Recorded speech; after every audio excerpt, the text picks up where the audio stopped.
Dalka labaad ee ugu Muslimiinta badan adduunka. Ku soo dhowaada macluumaad xiiso badan oo ku saabsan waddanka Bakistan. Magacaygu waa Cabdixafiid Bashiir. Halkanina waa janalka Cilmi Baaris.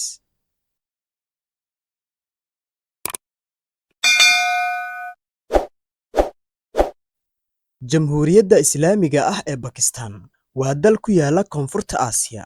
Waxa uu xuduud la leeyahay dalalka Iiraan, Afghanistan, Shiinaha iyo Hindiya. Bakistan waa dalka 34aad ee ugu baaxadda weyn dunida. Waxaa lagu qiyaasaa dhulkiisa in ka badan 881,000 oo kiiloomitir. Sidoo kale Bakistan waa dalka shanaad ee ugu dadka badan caalamka. Tirada dadka waddankan ku nool waxay kor u dhaafaysaa 240 milyan oo qof. Sidoo kale waa dalka labaad ee ugu muslimiinta badan caalamka, marka laga soo tago Indonesia oo ku jirta kaalinta koowaad.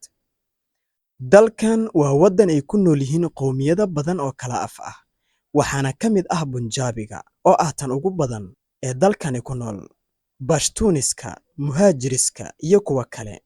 Luuqadaha looga hadlo ee rasmiga ah waa Ingiliishka iyo Urduga.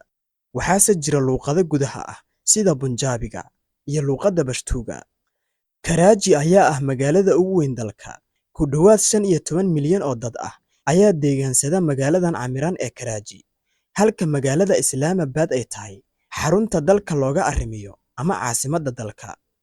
Magaalooyinka kale ee waaweyn waxaa ka mid ah Lahore, Faisalabad iyo magaalada Rawalpindi oo intaba ku yaala dalkani Bakistan. Dhaqaale ahaan dalkan waxa uu ku jiraa kaalinta 41aad. GDP-giisu waa 376 bilyan oo dollar. Lacagta laga isticmaalo dalkan waxaa la yiraahdaa BKR. Dalkan waxyaabaha uu soo saaro waxaa ka mid ah alaabaha ka samaysan suunka. Sidoo kale waxay soo saaraan noocyada kala duwan ee roogga la firaashto. Waa dalka ugu soo saarista badan kubadda lagu ciyaaro ee footballka ama kubadda cagta loo yaqaano. Dhanka ciidamada, Bakistan waxa uu ku jiraa liiska 10ka waddan ee haysta ciidanka ugu xooggan dunida. Sidoo kale waa dal ka mid ah 8 dal ee haysta hubka aadka wax u gumaada ee nukleerka. Waxaana lagu qiyaasaa madaxyada ay haysato Bakistan 170 madaxyada nukleerka ah.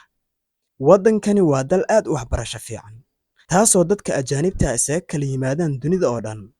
Jaamacadda ugu weyn waxaa loo yaqaanaa University of Karachi. Bakistan waxay aad u dhoofisaa macdanaha ay ka mid yihiin dahabka iyo maarta. Dhaqaalaha dalka badankiisa waxa uu ka soo xaroodaa beeraha, warshadaha iyo adeegyada kale ee caadiga ah. Webiyaal aad u badan ayaa dalkan mara. Webiga ugu weyn waxaa loo yaqaanaa Indus River. Waxa uu biyo gaarsiiyaa dhul ka badan 3,000 oo kiiloomitir. Dhulka kaynta ah ee dalkan ugu weyn waxaa loo yaqaanaa Janja Manga. Waa 48 kiiloomitir square ah. Sidoo kale dalkan waxa uu leeyahay dhul lama degaan bannaan ah iyo buuro dhaadheer. Waxaana qayb ka mid ah dalkan mara buuraha taxanaha ah ee Himalaya. Buurta ugu dheer waxaa loo yaqaanaa K2, taasoo taagan in ka badan 8,000 oo mitir. Xayawaano badan ayaa dalkan ku nool. Kuwaanina waa qayb ka mid ah xayawaanada dalkan.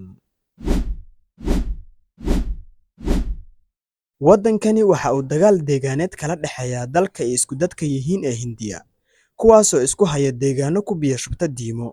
Sidaa awgeed waddanka dhaqaalihiisa oo dhan waxaa lagu qarash gareeyaa kobcinta difaaca dalka.